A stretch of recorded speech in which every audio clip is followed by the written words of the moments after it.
Hey everyone, welcome to Play Hooky with me. My name is Roz, and in today's video I'll be showing how to create this super easy crochet tree skirt. The skirt that you see here measures about 38 inches in diameter and was created with single crochets. I consider this to be a beginner-friendly pattern and will whip up very quickly because of the size of the yarn. You should have this done within a couple of hours. In this video, I'll share how to work this pattern as you see it, but at the end of the video, I'll show how you can easily resize it to fit your needs.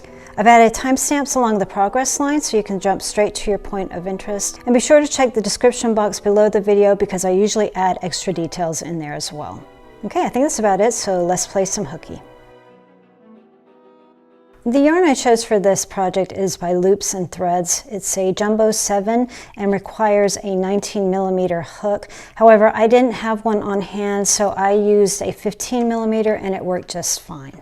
To create this tree skirt, I used 4 skeins of this red velvet yarn. Now, as you can see, I have a lot left over from that. That's because I couldn't finish a complete round with it, so I stuck to 38 inches. So for me, 4 skeins got me to 38, 3 skeins got me to 32, and 2 skeins got me to 24 with this pattern that I used. For the trim, I found some velvet yarn at Walmart. It's by Mainstays. It requires an 8mm hook, but I just continued on with my 15mm and it worked just fine. But I'll have all these details in the description box below, and I'll talk more about that in the resizing section.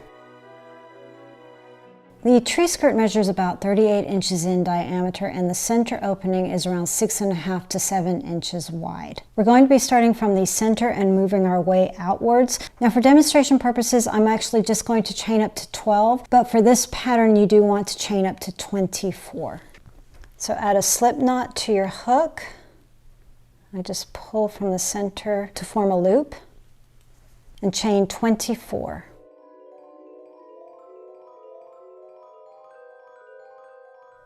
Once you've hit 24, add 1 more. This will be your turning chain. So you want a total of 25 chains when you're finished. So skipping the first chain, working into the second chain from the hook, we're going to do a single crochet. We're just going to go into the top of that chain, yarn over, pull through, yarn over again, and pull through 2 loops. That is a single crochet. We're going to create a single crochet all the way across. When you're finished, you should have 24 single crochets.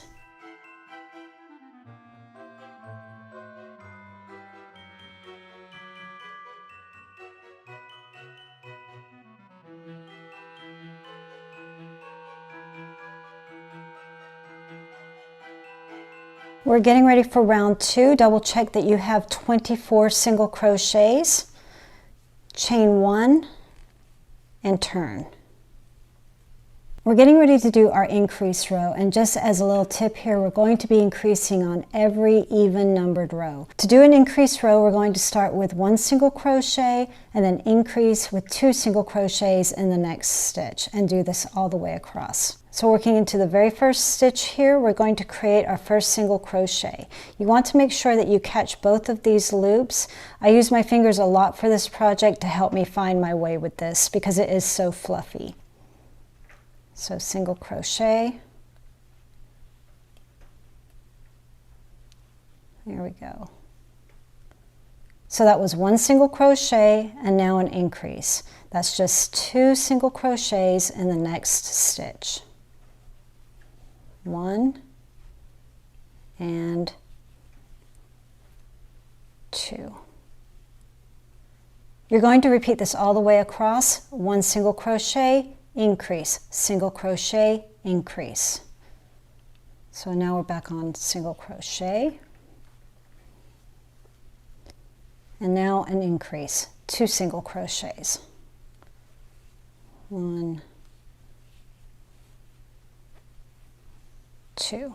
I'm nearing the end, and you always want to finish on an increase when you're working an increase row. So I have a single crochet here, and my very last stitch will be 2 single crochets. If you don't finish with an increase, you know you need to go back and see where you might have gone wrong. Chain 1 and turn. For row 3, we're just going to single crochet our way across. And another tip here, we're always going to do a single crochet all the way across on the odd rows. So working in that same stitch that you just did your chain, do your first single crochet and all the way across. Remember, you want to feel these 2 loops above your finger, and then you know you're in the right spot.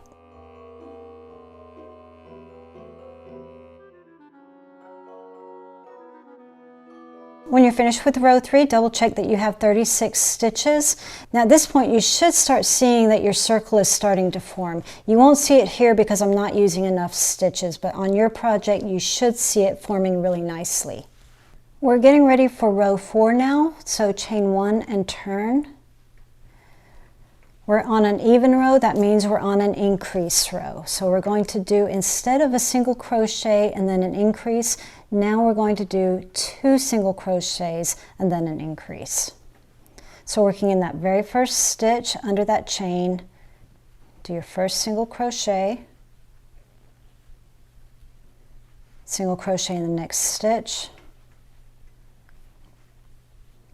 and in the third stitch, 2 single crochets. That's your increase.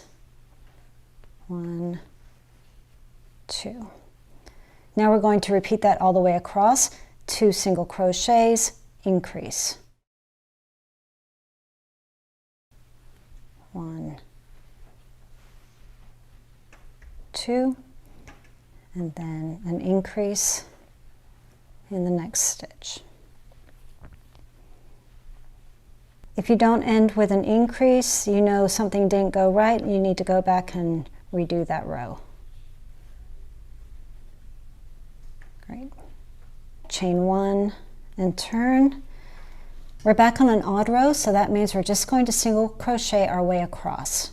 So working in that very first stitch, single crochet, and then all the way across.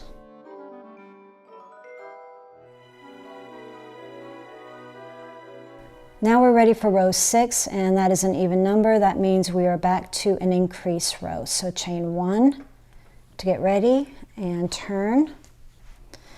Instead of doing 2 single crochets and then an increase, now we're going to do 3 single crochets and an increase. 1, 2, 3,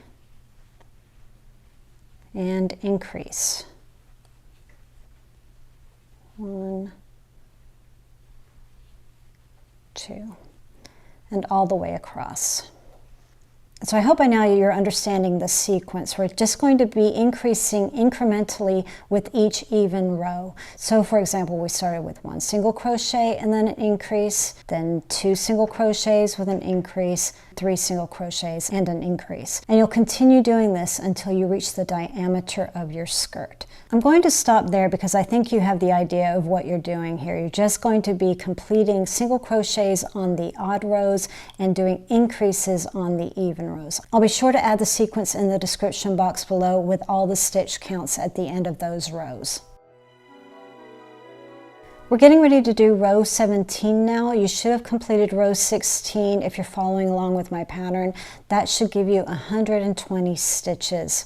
That was an increase row. Row 17 is just single crochets all the way across. So we're just going to add our white trim here. And to add a new color, it's really easy to do. Just backtrack a little bit. I'm going to go back on row 16, back to where I have 2 loops remaining before I finish that final single crochet. So instead of finishing that single crochet with the red, I'm going to bring in the white. I'm going to add that to my hook and pull it through. So that's done 2 things. That's completed my final single crochet and brought in the new color. Go ahead and chain 1 and turn. So working into that very first single crochet, go ahead and complete a single crochet. And now just continue on with single crochets all the way across.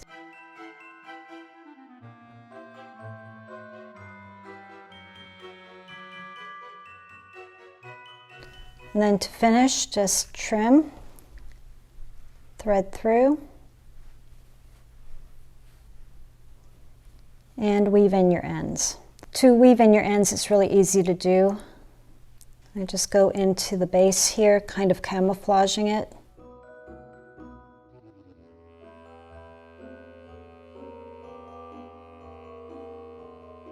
This does like to fray on you when you trim it, so I would recommend getting something like this fray check just to add to the ends to help with that.